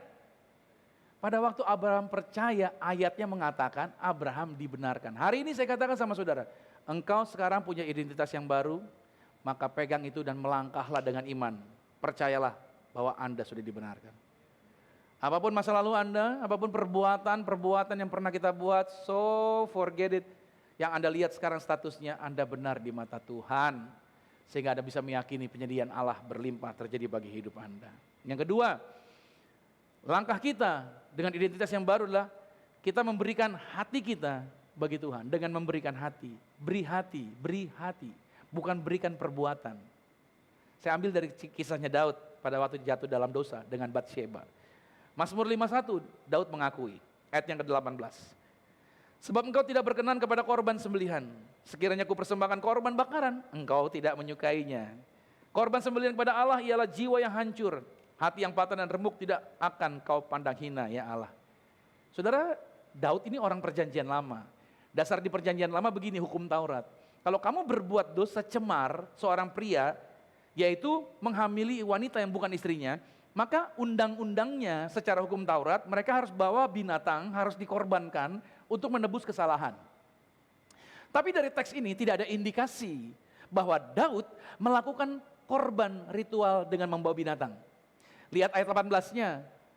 Katanya Daud adalah, Daud tidak membawa korban itu sekiranya ku persembahkan. Kalau saja ku persembahkan, tapi berarti Daud tidak memberi persembahan itu. Daud ini orang perjanjian lama, tetapi dia tidak takluk kepada hukum Taurat. Tapi Daud ini seorang visioner yang bisa melihat ke depan apa yang Tuhan kerjakan melalui Yesus Kristus. Daud melihat bahwa korban darah binatang tidak cukup untuk membebaskan. Tapi korban darah Yesus yang bisa menyelamatkan. Walaupun dia belum tahu tentang Yesus, tapi dia punya keyakinan akan sebuah visi di depan apa yang akan Yesus kerjakan. Ini hebatnya Daud. Dan Daud datang kepada Tuhan bukan dia bawa korban binatang, tapi dia bawa apa? Hati yang hancur. Dia bawa hatinya, dia bawa hidupnya. Nah saudara yang kasih Tuhan, yang perlu kita lakukan adalah datang sama Tuhan, bukan bawa siapa jati diri kita. Tapi kita bawa hati kita, Tuhan, aku persembahkan hidupku kepadamu Tuhan. Halo, bawa diri kita. Biarlah dirimu dijadikan bejana oleh Tuhan. Tadi lagunya udah ada kan? vesselnya, kita dibawa jadi bejananya Tuhan. Biarin Tuhan yang bentuk, biarin Tuhan yang proses. Biarin Tuhan mau bikin apa atas hidup saudara. Saya kalau mau milih, saya gak mau jadi posisi seperti hari ini. Tapi saudara, ketika saya menjalani posisi yang Tuhan mau, hati saya bergembira, hati saya bersuka cita. Kalau sampai hari ini saudara hidupnya sepertinya gelisah, ada sesuatu yang mengganjal, coba cek deh. Anda sudah bergerak menuju rencana yang memang Tuhan sediakan bagi hidup Anda, atau Anda masih mau bergerak dalam rencana Anda sendiri? Kalau Anda bergerak sesuai dengan rencana Tuhan, sesuai dengan purpose yang Tuhan taruh di dalam hidup Anda, engkau akan selalu fresh dalam hidup Anda.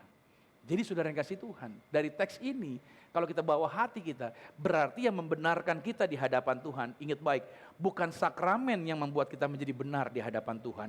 Bukan baptisan air yang membuat kita menjadi benar di hadapan Tuhan.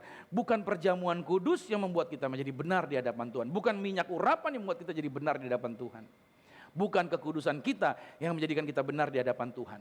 Semua hal tadi, baik sakramen, baptisan, perjamuan, minyak urapan, kekudusan kita, itu semuanya adalah buah dari orang yang memberikan hatinya bagi Tuhan. Orang yang memberikan hatinya bagi Tuhan, dia pasti masuk dalam sakramen baptisan selam. Orang yang memberikan hatinya bagi Tuhan, dia pasti akan masuk rutin dalam sebuah ibadah yang ada sakramen tubuh dan darah Tuhan Yesusnya. Orang yang memberikan hatinya bagi Tuhan, dia tidak ragu untuk menggunakan sakramen minyak urapan bagi hidup dia. Orang yang memberikan hatinya bagi Tuhan, dia akan menjaga hidupnya di dalam kekudusan. Bilang amin dulu nih. Berarti dengan identitas baru, kita bawa hidup kita bawa hati kita yang kita persembahkan. Amin. Maka telah tiba saatnya Tuhan mencari penyembah-penyembah yang menyembah Tuhan di dalam roh dan kebenaran. Yang kita bawa bukan apa yang ada di tangan kita. Yang kita bawa adalah diri kita jadikan korban. Kita bukan bawa binatang yang dibakar di atas mezbah, tapi kita bawa diri kita jadi persembahan yang harum di mezbahnya Tuhan. So mulai hari ini mari tinggalkan semua kesalahan kita, karena Tuhan sudah begitu ajaib, Tuhan sudah begitu indah bagi hidup kita. Yang terakhir, yang ketiga, siap-siap kita akan akhiri bersukacita di dalam pengharapan akan kemuliaan Allah. Bersukacita dalam pengharapan. Orang-orang yang memiliki identitas baru selalu bersukacita dalam pengharapan. Walaupun situasinya mungkin saat ini tidak gampang. Walaupun situasinya agak susah yang kita hadapi. Ada tekanan, ada badai, ada pergumulan. But jangan takut. Kata Tuhan begini, aku tidak akan pernah meninggalkan engkau. Aku bersama-sama dengan engkau. Situasinya boleh tidak nyaman, tekanannya begitu banyak. Tapi Tuhan menjaminkan untuk mencapai kemuliaan memang harus lewat yang namanya tantangan berat. Untuk Yesus dimuliakan, dia melewati jalur pikul salib sampai dia harus terpaku di atas kayu salib. Tapi hari ini bukan berarti kita harus pikul salib dan kita harus dipaku seperti Yesus. Sometimes pada waktu kita ikut Tuhan, pada waktu kita menetapkan jati diri kita sebagai orang yang telah dibenarkan, iblis menyerang kita dengan berbagai macam cara dari orang-orang sekitar kita. Tapi jangan takut saudara. Kemuliaan akan engkau peroleh pada waktu engkau tetap mau bersukacita dalam pengharapan bersama dengan Tuhan. Mari kita hampiri Tuhan. Mari kita bangkit berdiri saudara.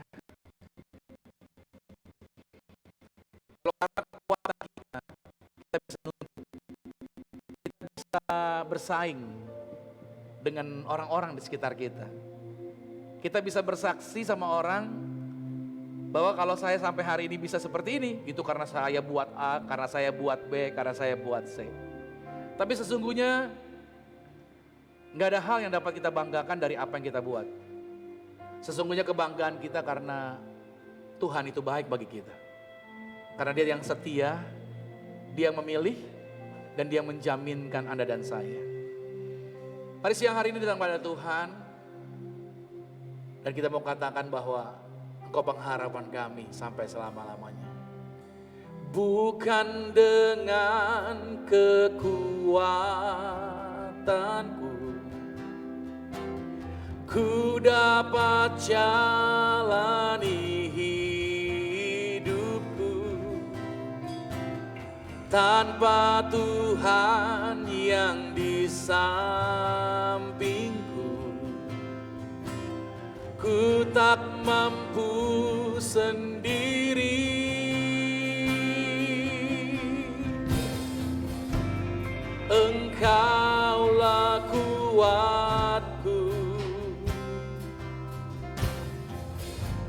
yang menopangku. Ku pandang wajah-Mu dan berseru, pertolonganku datang dari-Mu. Peganglah tanganku, jangan lepaskan. Kaulah harapan dalam hidupku. Ini jadi doa kami Tuhan. Ini jadi kekuatan bagi kami. Katakan sama-sama. Bukan dengan kekuatanku, oh, ku dapat jalani hidupku tanpa Tuhan.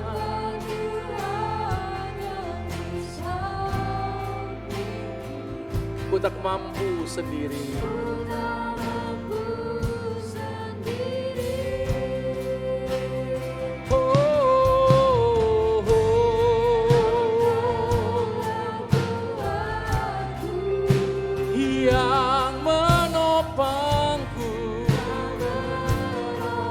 Mari angkat tangan, katakan, ku pandang wajah Yesus.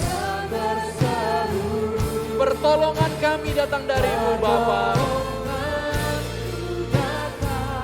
dari-Mu. Pegang tangan kami.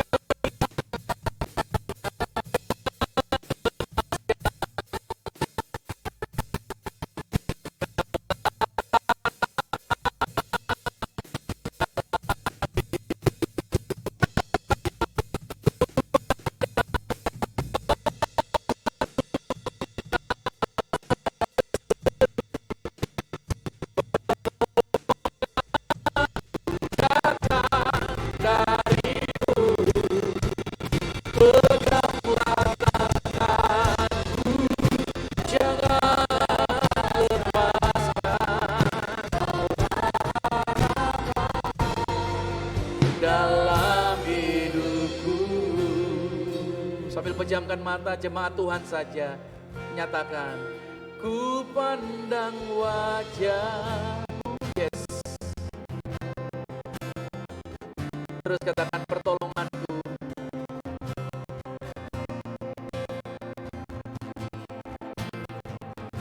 Bapak pegang tangan. Kau yang memilih aku, Kau yang mencari aku Tuhan. Aku milik-Mu ya Bapa. Kaulah harapan dalam hidupku. Sekali lagi jemaat Tuhan, peganglah tangan, ku pandang wajah-Mu dan berseru pertolongan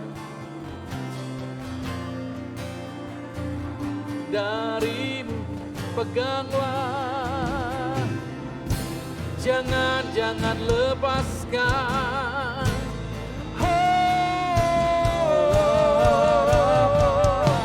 Kita bersorak-sorai bagi Tuhan.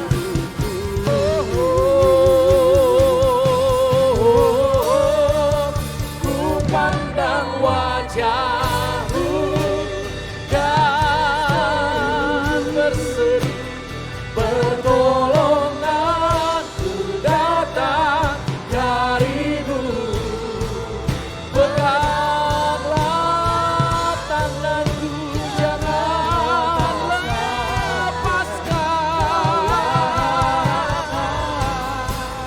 dalam hidupku. Kaulah harapan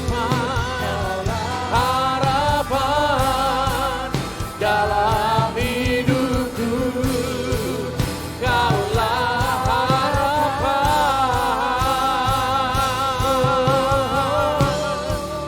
dalam hidupku. Mari sembah Dia.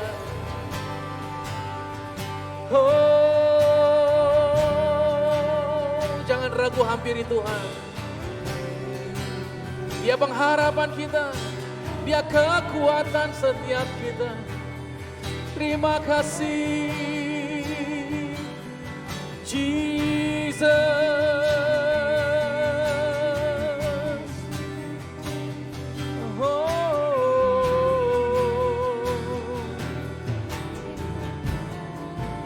Kau kekuatan kami, Kau yang kami sembah selamanya, selamanya. Oh Yesus, oh Yesus, Kau Allahku.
Menyembahmu Tuhan,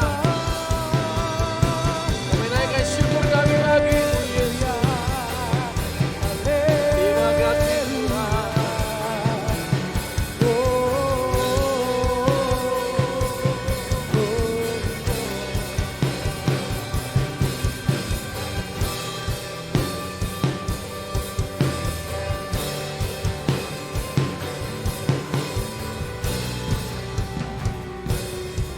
Thank you Lord Jesus.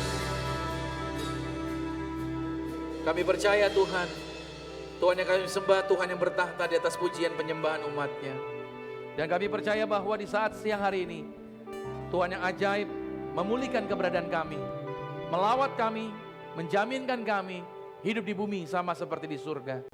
Lawatanmu tidak pernah berhenti. Dan kami menyadari sekarang, Tuhan itu baik. Kasih-Nya tidak pernah berkesudahan. Apapun suasananya, apapun situasi dan keadaannya, Tuhan tetap mengasihi kami. Terima kasih buat lawatanmu, terima kasih buat kuasa-Mu, terima kasih buat jamahan-Mu. Kami bersuka cita atas anugerah yang Bapa limpahkan bagi kami. Dan biarlah apa yang kami terima hari ini, kami praktekkan dan kami jalani di sepanjang jalan kehidupan kami. Terima kasih Bapa buat firman Tuhan. Dalam nama Tuhan Yesus Kristus. Haleluya, kita diberkati sama-sama, kita katakan amin. Kita kasih tepuk tangan lagi bagi Tuhan. Silakan duduk kembali saudara.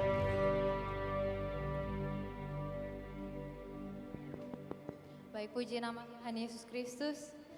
Kita mau mengucapkan terima kasih kepada pelayanan dari Pastor Romi Matulesi atas kabar baik yang telah disampaikan. Kabar baik bahwa kita jemaat Tuhan, kita semua manusia telah ditebus 2000 tahun yang lalu dan menjadi identitas yang baru. Kita mau melangkah dengan iman, kita mau menjadikan diri kita, hati kita sebagai persembahan yang hidup buat Tuhan. Haleluya, dan kita mau terus bersuka cita. Karena apa? Karena Tuhan Yesus yang telah berkorban buat kita, Tuhan yang telah mencari kita. Jadi dengan identitas yang baru kita mau terus melangkah dengan Tuhan Yesus dengan iman. Dan kami mau mengucapkan selamat datang untuk jemaat yang mungkin baru pertama kali hadir di Zion Church. Boleh melambaikan tangan. Baik, terima kasih. Jika ada jemaat yang baru bergabung, silahkan boleh menetap bertunggu bersama-sama di Zion Church. Dan untuk jemaat-jemaat yang mungkin sudah beberapa kali datang di Zion Church, tapi belum tergabung di komunitas, kita punya komunitas iConnect. Dan nanti boleh langsung menghampiri atau di area foyer ada tim representatif dari Zion Church untuk bisa mengundang dan mengajak saudara-saudara kita semua untuk tergabung dalam iConnect. Dan untuk jemaat yang punya prayer request, punya kerinduan untuk didoakan dan juga mungkin ada praise report, ada ucapan syukur, bisa mengambil lembaran yang seperti ini, ada di area foyer. Nanti akan didoakan bersama-sama oleh tim pendoa dari Zion Church seperti ini. Atau bisa juga menghubungi nomor telepon official dari Zion Church di yang ada di sini 0817 7001 8900. Dan Zion Church tidak mengadakan sesi khusus untuk persembahan. Jadi bagi Bapak Ibu, saudara-saudara yang rindu untuk menabur, rindu untuk memberikan yang terbaik, bisa langsung untuk transfer ke rekening BCA Gereja Zion Church atau melalui QR yang bisa lewat GoPay, dan juga bisa memberikan persembahan secara langsung di kotak persembahan di area foyer. Dan demikian pengumuman dari Zion Church, kita akan mempersiapkan hati kita. Kita mau menerima tubuh dan darah Tuhan Yesus Kristus. Sama-sama kita siapkan hati kita.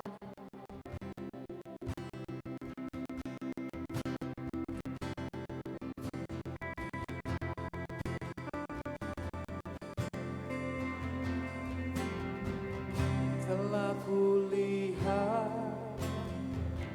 Bukti kasih-Mu,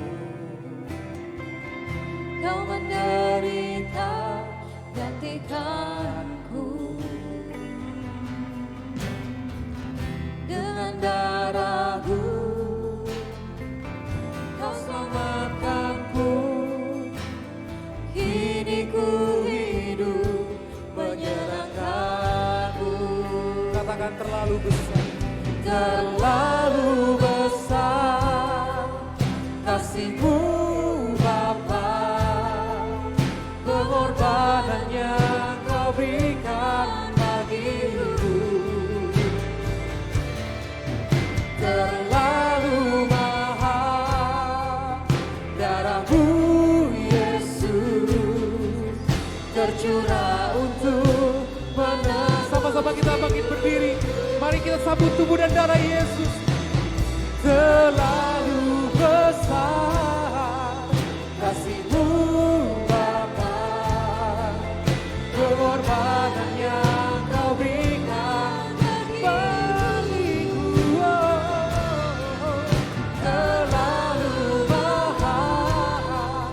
Darah-Mu Yesus tercurah untuk menebus hidupku. Kita akan masuk dalam sakramen tubuh dan darah Tuhan Yesus. Mari kita siapkan roti dan anggur di tangan kita. Mengapa Anda dan saya harus masuk dalam sakramen tubuh dan darah Tuhan Yesus? Sebagai ungkapan dan syukur kita, iman kita, bahwa barang siapa yang makan tubuh dan minum darah Yesus, mereka tinggal di dalam Kristus. Kristus ada di dalam mereka. Makanya orang-orang yang mengimani Kristus hidup di dalam dia, mereka akan masuk dalam sakramen tubuh dan darah Yesus. Maka ketika kita makan tubuh dan minum darah Yesus, tidak ada kuasa apapun di bawah kolong langit ini yang bisa memisahkan kita dari kasih Kristus.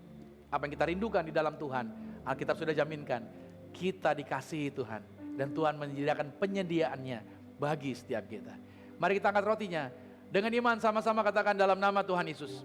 Inilah roti yang telah turun dari surga. Inilah tubuh Tuhan Yesus Kristus. Tubuh yang tergantung di atas kayu salib. Yang memberikan kami bersama dengan keluarga kehidupan yang kekal di dalam kerajaan sorga. Oleh korban tubuh Kristus, maka mulai hari ini kami menang atas segala virus, menang atas segala penyakit, tidak terkapar di meja operasi, tidak terkapar di rumah sakit. Dalam nama Yesus, oleh bilur-bilur-Mu, segala penyakit kami sudah disembuhkan. Inilah roti yang turun dari surga, inilah tubuh Tuhan Yesus Kristus. Mari kita makan tubuh Tuhan Yesus.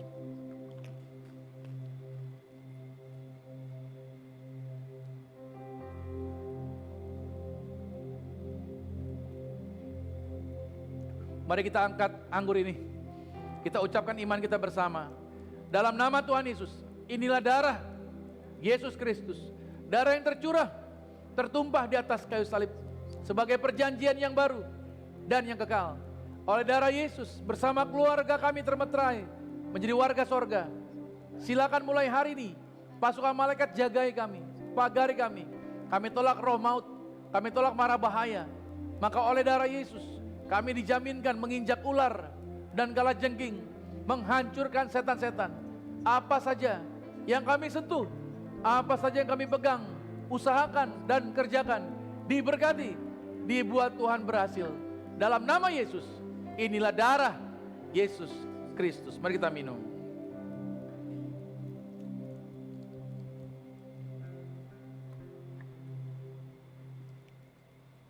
Di tangan saudara juga ada minyak urapan. Kita mau berdoa dan melepaskan berkat. Ingat kenapa kita menggunakan sakramen minyak, perintah Tuhan. Bahwa kita bisa mengusir setan-setan. Tuhan memerintahkan murid-muridnya mendoakan orang sakit, mengusir setan-setan, dan membangkitkan orang mati. Tanda Tuhan nyatakan melalui sakramen minyak ini. Maka kenapa kita perlu mengangkat minyak? Karena kita percaya kuasa Tuhan bekerja. Sama-sama dengan saya katakan dalam nama Yesus, inilah minyak urapan. Setiap tetesnya punya kuasa mengusir setan. Setiap olesnya punya kuasa menyembuhkan penyakit. Silakan mulai hari ini. Pasukan malaikat surgawi hadir. Jagai kami, proteksi kami, pagari kami. Dalam nama Tuhan Yesus, inilah minyak urapan. Saudara boleh teteskan di atas kepala saudara. Anda boleh berdoa bagi keluarga Anda. Anda yang mengikuti secara online, Anda bisa berkati orang-orang yang bersama dengan Anda. Keluarga Anda yang ada bersama-sama dengan saudara, Anda berkati dan imankan bahwa kuasa Tuhan bekerja atas keluarga Anda. Terima kasih Tuhan Yesus untuk korban tubuh, untuk curahan darah, untuk lawatan Tuhan. Kami berdoa Tuhan memberkati, biarlah bangsa kami Indonesia juga, yaitu Tuhan lawat melewati masa pandemi. Kami percaya tangan Tuhan terus bekerja atas Indonesia. Berkati para pemimpin dari yang tertinggi sampai di daerah. Berkati juga Tuhan setiap pulaunya, dari Papua sampai Aceh, Miangas, Pulau Rote, setiap kotanya dalam lawatan Tuhan. Jakarta di mana kami berada juga diberkati Tuhan. Kami berdoa dalam nama Yesus, gereja-gereja di Indonesia diberkati dalam lawatan Tuhan. Berdoa buat kota kami, kota Jakarta. Berdoa juga buat yaitu gedung yang kami pakai untuk beribadah. Gedung ini dalam lawatan, gedung ini dalam berkat kemuliaan Tuhan ada bersama-sama dengan gedung ini. Berkati juga gereja Zion Church of Christ. Gereja ini maju, gereja ini Tuhan yang sediakan. Setiap kursi yang ada, Tuhan kirimkan jiwa-jiwa terus, yaitu tidak ada yang kosong. Tuhan kirimkan senantiasa ke tempat ini. Berkati tempat ini dengan penuh lawatan Tuhan. Berdoa juga buat Tuhan kirimkan orang-orang yang tepat. Bersama-sama kami membangun pelayanan ini dalam nama Tuhan Yesus. Kami percaya kuasa Tuhan bekerja atas pelayanan kami. Kami juga berdoa Tuhan, yaitu buat setiap pokok doa yang sudah dituliskan dari prayer request dari jemaat Tuhan. Kami berdoa buat mereka yang sedang ada usaha di industri otomotif, agar usahanya ini dapat berjalan dengan sukses, dapat berjalan dengan baik, dapat berjalan dengan lancar dalam nama Yesus. Usaha industrinya pasti diberkati, usaha otomotifnya pasti diberkati. Juga kami berdoa bagi mereka yang berkerinduan untuk memiliki pasangan hidup, yang belum mendapatkan jodoh, belum mendapatkan pendamping, maka kami doa dapat ketemu dengan calon yang memiliki roh yang taat akan Tuhan. Kuasa Tuhan bekerja dalam nama Tuhan Yesus. Maka juga bagi mereka yang sedang sakit, mereka disembuhkan dari sakit diabetes, mereka disembuhkan dari sakit jantung, agar tidak lagi ada gangguan di jantung, agar gula darahnya sudah normal dalam nama Tuhan Yesus. Maka kami juga berdoa bagi pengurusan warisan yang berjalan lancar di daerah, agar warisan itu bisa terrealisasi di tahun 2022 ini, dapat warisan yang sesuai yang sudah dijanjikan dalam nama Yesus. Kami juga berdoa untuk dana, yaitu untuk biaya rental rumah yang baru, untuk mereka diberkati, agar biaya-biaya kebutuhan untuk rental rumah Tuhan sudah jawab dalam nama Yesus. Dan di saat yang bersamaan, kami mau mengucap syukur untuk doa-doa yang sudah dijawab oleh Tuhan. Yes, thank you Lord Jesus. Kami bersyukur untuk kenaikan yaitu jabatan di bulan Juli ini. Terima kasih Tuhan bahwa anak Tuhan diangkat naik jadi kepala bukan ekor, naik pangkat, naik jabatan. Tuhan percayakan lebih dari sebelumnya. Terima kasih Tuhan. Kami bersyukur juga untuk mereka yang sudah dapat tempat tinggal yang baru. Terima kasih buat tempat tinggal yang baru. Tuhan limpahkan berkatnya, Tuhan limpahkan mujizatnya. Kuasa Tuhan bekerja luar biasa. Thank you Lord Jesus. Terima kasih buat doa-doa yang sudah dijawab. Terima kasih buat lawatan yang Tuhan kerjakan atas kami. Kami percaya, kami pulang dari sini, kami bawa berkat. Bulan Juli, bulan yang diberkati. Bulan Juli, bulan kami mendapatkan jawaban dari Tuhan. Dan bersama keluarga kami, satu orang bertobat, seisi rumah diselamatkan. Kami berkumpul di bumi, akan diundang pesta di sorga. Angkat tanganmu, aminkan setiap berkat ini. Diberkatilah engkau di dalam usahamu, diberkatilah engkau di dalam pekerjaanmu, diberkatilah engkau di dalam segala aktivitasmu. Siapapun tinggal dengan engkau pasti diberkati. Keluargamu diberkati, orang tuamu diberkati, saudara-saudarimu diberkati, rumah tanggamu berbahagia. Maka sekarang pulanglah, berkat anugerah dari Bapa di surga, cinta kasih di dalam Yesus Kristus, kekuatan penghiburan di dalam kuasa Roh Kudus dicurahkan menyertai setiap kita mulai saat ini sampai Tuhan Yesus datang menjemput Anda dan saya, keluargamu dan keluargaku. Kita semua sama-sama menjadi warga kerajaan sorga. Yang percaya sama-sama saya katakan, amin. Selamat hari Minggu, sampai jumpa minggu depan. God bless you.